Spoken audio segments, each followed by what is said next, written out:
Então, eu vou começar agora mesmo. Bom, gente, agora a gente vai falar sobre a enurese noturna em criança, que tem adulto também, viu? Tem adulto que perde urina.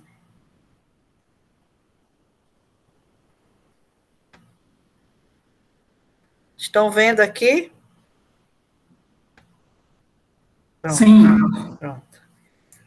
Então, vamos falar, abordar já essa criança, né? Olha, o termo enurese ela é de origem grega, é molhar-se ou urinar sobre si. Quem sabe enurese já é isso, é urinar sobre. Sendo assim, define uma micção em condição socialmente inaceitável. Está vendo de onde vem Então, significa a ocorrência de micção durante o sono. A frequência mínima desse acontecimento seria de pelo menos um episódio mensal. Se você faz isso pelo menos uma vez no mês, já pode classificar como uma enurese. É uma das funções mais complexas que o ser humano realiza, né, o ato de urinar. É um mecanismo não totalmente compreendido, é um controle, né? Há um controle miccional durante o dia e depois o controle durante a noite. Tem que ter esse equilíbrio. Eu botei bastante criança. Entre 1 e 2 anos, a percepção de preenchimento, porém não há ainda controle de esvaziamento até 1 e 2 anos.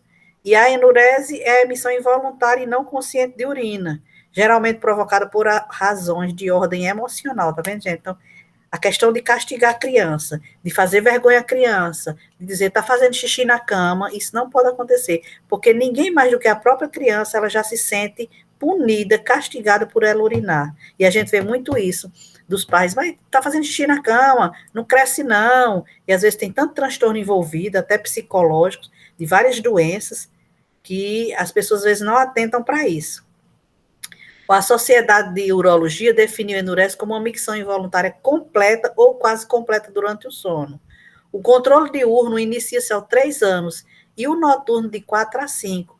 Quer dizer, a criança com 3 anos ela pode controlar já durante o dia, mas à noite, ela já, até 4 ou 5 anos, ela pode urinar na cama. Depois disso, aí começam os questionamentos, né? Falando da sociedade, que a enurese é definida como micção não normal em local ou hora inadequada. Tem muita fala aqui que falam justamente que a continência existe vários subtítulos. Ela inclui, pode ser a primária e ela pode ser secundária. A secundária, o paciente faz o tratamento, mas depois de um certo período tem uma recaída. Até pelo menos 6 meses ele volta a urinar. Então, a gente chama monocintomática, que é sem sintomas do trato urinário inferior ou disfunção da bexiga presente. Existe, então, a monocintomática na presença justamente dessas infecções do trato urinário inferior. Aqui a gente falou já sobre isso de 3 e 5 anos. Ela é mais comum no sexo masculino, né? E principalmente em famílias numerosas e com baixa condição. Então, já um dado aqui, que é as crianças do sexo masculino têm mais, e principalmente a que tem uma baixa condição. Mais um canguruzinho, quero ver se vocês vão ter tempo de ver isso. Tem que passar o mês estudando, ó, que aqui fala justamente das influências familiares no processo de psicoterapia infantil. Enurese diurna e noturna, um estudo de caso. Que ela fala que a enurese pode gerar desconforto físico, comprometimento social, há uma alteração no quadro, a família apresenta-se como importante mediadora. E ela vai possibilitar implementar rotinas. Então, esse artigozinho, depois eu quero que vocês deem uma lida, se tiver interesse nessa parte da enurese. Tem esse outro artigo também, que fala justamente da enurese noturna, uma condição comórbida. Fala dos tratamentos subsequentes, que são específicos da primeira linha, e envolve o uso do alarme, tá vendo? Quando eu falo do alarme de enurese, com adaptações, aqui já está falando do tratamento, então, uso de alarme, as adaptações comportamentais e o uso de desmopressina, que é o tratamento, é um fármaco, o que exige restrição rigorosa de fluidos e uso cronometrado antes do sono. Então, essa medicação, que é a de ponta, que é a mais utilizada, também tem as suas contraindicações, as suas observações a serem feitas. O tratamento envolve justamente, olha, componentes comportamentais. E os pais geralmente usam a restrição hídrica. Ah, não vai dormir agora, então não é para tomar água. Acordam seus filhos para levá-los ao banheiro durante o sono. para justamente evitar que ele faça xixi na cama. Isso aqui tem se mostrado minimamente eficaz nessa meta-análise, que foi um estudo em 2013. Então, essa história do pai acordar a criança para ir no banheiro, ou de não tomar água, isso não tem bom efeito, pelo menos nesse estudo que foi feito. Falando da desmopressina, que é a medicação, ele é sintético, ele é análogo à vasopressina e ele reduz a produção de urina. Ele pode ser administrado por várias vias, né? E a indicação médica mais utilizada também no tratamento de diabetes e da enurese ou da noctúria. A classificação da enurese existe tanto a monossomática como a não monossomática. A secundária, ela pode ter seu surgimento após trauma psicológico, a criança não tinha, mas após um trauma, uma mudança de fatores emocionais, ela começa a apresentar. Ou também, olha ainda, investigar evidências físicas ou abusos, quando essa enurese noturna surge. A porcentagem de crianças que apresentam enurese diminui de 7 para homens e 3 para mulheres aos 5 anos. Está vendo que o homem tem mais. E 3 e 2, respectivamente, aos 2 anos. Então, aos 10 anos. Aqui fala da disfunção miccional, né? E que é importante ver esses tratamentos, que eles são específicos de primeira linha, né? O uso de alarme, esse alarmezinho, quando a criança vai dar um reflexo, quando começar a urinar, ele dispara, ele acorda a criança. E tem surtido alguns efeitos, né? Então, pode usar o alarme, pode usar a desmopressina. Há uma forte associação, gente, olha isso, entre transtornos psicológicos comórbidos e a enurese noturna, com taxas 2 a 4 vezes maior do que em não enuréticos. Então, tem alguma relação com alguma questão psicológica, algum transtorno, alguma coisa emocional que não está, por isso que é importante se investigar. Distúrbios internalizantes, como ansiedade, estão associados à enurese, mais fortemente associada a distúrbio de comportamento externalizantes e, em particular, o transtorno do déficit de atenção e a hiperatividade. Então, é algo, ó, de moto 2020. Então, é algo assim, isso aqui é bom para que a gente tenha um despertar, conheça alguma criança que faz isso, e às vezes tem algum distúrbio associado, olha, essa questão do transtorno de hiperatividade, questão de ansiedade, distúrbios comportamentais. Aqui mostrando o alarmezinho, como ele funciona, ó.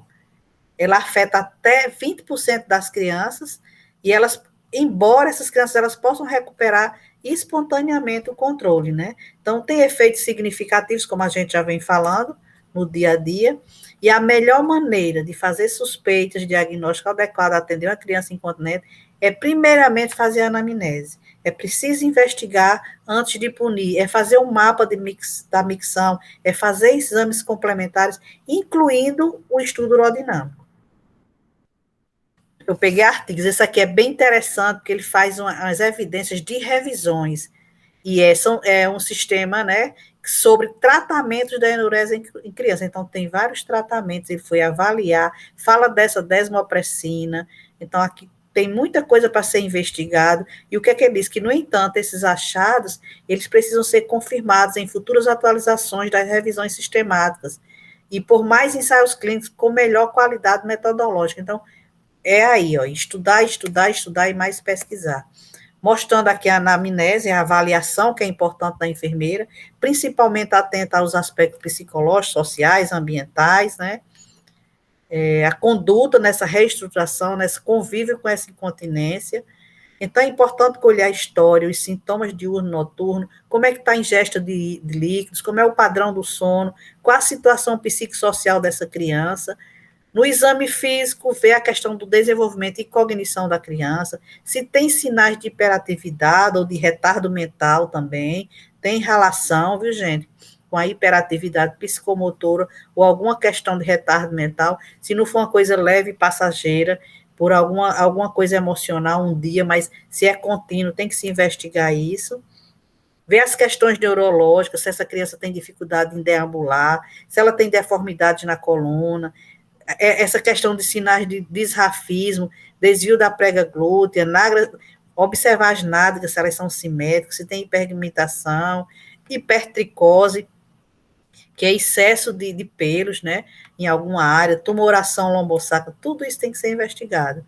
Essas assimetrias dos membros, variação de sensibilidade, Eu estou passando mais rápido, porque isso é só um tema que não é que a gente vá trabalhar mais isso, é mais tipo aqui para a gente estar atento a se conhecer, ou se tiver alguma criança, a gente possa dar alguma orientação e ver qual o caminho que deve ser seguido.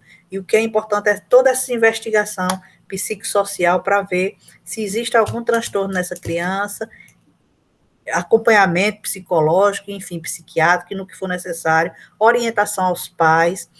Também é importante a urologia, o estudo urológico, para ver se existe massa abdominal, tudo isso tem a ver, tem relação. Então, a avaliação genital completa, ver a morfologia, o tamanho do meato uretral, ver a questão do volume, por isso que se faz também estudo urodinâmico nessa criança, como é que está, se está usando fraldas, fazer cultura, e aí mostra também o estudo urodinâmico na criança, que também se faz, ó, estudo urodinâmico, de que forma vai se fazer, né, que a gente já viu o estudo urodinâmico, vai ver o fluxo, ver a contração, ver o que é que está acontecendo, o esfíncter uretral, fazer um mapazinho de micção, do jeito daquele diáriozinho de micção, o que é que está tomando, quanto está eliminando, que hora está urinando, da mesma forma de lá do outro.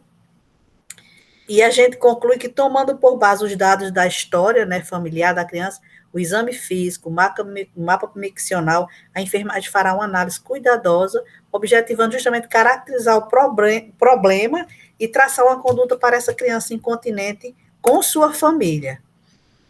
E aí, para vocês, o que vocês estão olhando? Algumas referências, gente. E, ei, essa enurese foi rápida, não foi? Eu vou voltar aqui para você. Enurese foi rápida, né? É porque é um assunto, a enurese, assim, ela não tem alguma coisa que a gente vai, um manejo, é mais para a gente ter o conhecimento, já que a gente estava falando em incontinência, eu trouxe essa enurese para somar um tema, só para a gente ter uma investigação, só de alerta. Tudo bem? Vamos voltar, vocês todos querem aparecer agora? Isabela voltou. Deixa eu interromper aqui. Vou interromper a gravação.